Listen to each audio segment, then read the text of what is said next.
देखिए, हिंदुस्तान की डेमोक्रेसी की हालत देखिए।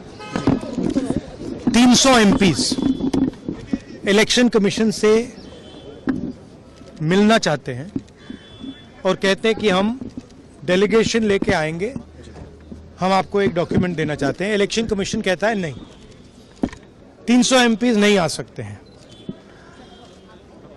तो यही हालत है, क्योंकि डरते हैं। 300 एमपीज आ गए और वहाँ पे सच्चाई निकल आई और हमने उनको थोड़ा जो उनके काम की सच्चाई है दिखा दी। That is why. लेकिन आपको लगता है कि सर आपको ये जो लड़ाई है, मैं थोड़ा क्लियरली बोलना चाहता हूँ। देखिए, अब ये राजनीतिक लड़ाई से आगे निकल गई है, ठीक है। अब ये देश की जो आत्मा है, स्पिरिचुअल देश का जो आत्मा है, उसके लिए लड़ाई हो रही है। कॉन्स्टिट्यूशन की लड़ाई है। 1 मैन 1 वोट कॉन्स्टिट्यूशन का फाउंडेशन है। 1 मैन 1 वोट के बिना कॉन्स्टिट्यूशन का कोई मतलब नहीं है। और हमने क्लियरली दिखाया है कर्नाटक में कि 1 मैन 1 वोट नहीं है।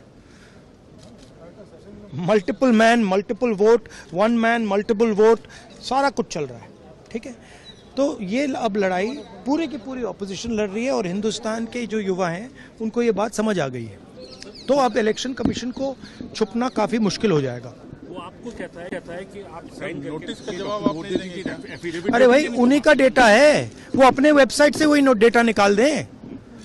मेरा डेटा थोड़ी है कि मैं साइन करूं, उनका डेटा है। आप उठाइए अपना डेटा, हमने आपको ही दिया है, आप उसको अपने वेबसाइट में लगा दीजिए, पता लग जाएगा आपको। मतलब डिस्ट्रैक्ट करने का काम है, ठीक है। और एक और बात, आप ये मत सोचिए कि सिर्फ बेंगलोर में हुआ है। ये देश में अलग अलग कंस्टिट्यूएंसीज में हुआ है और इलेक्शन कमीशन जानता है।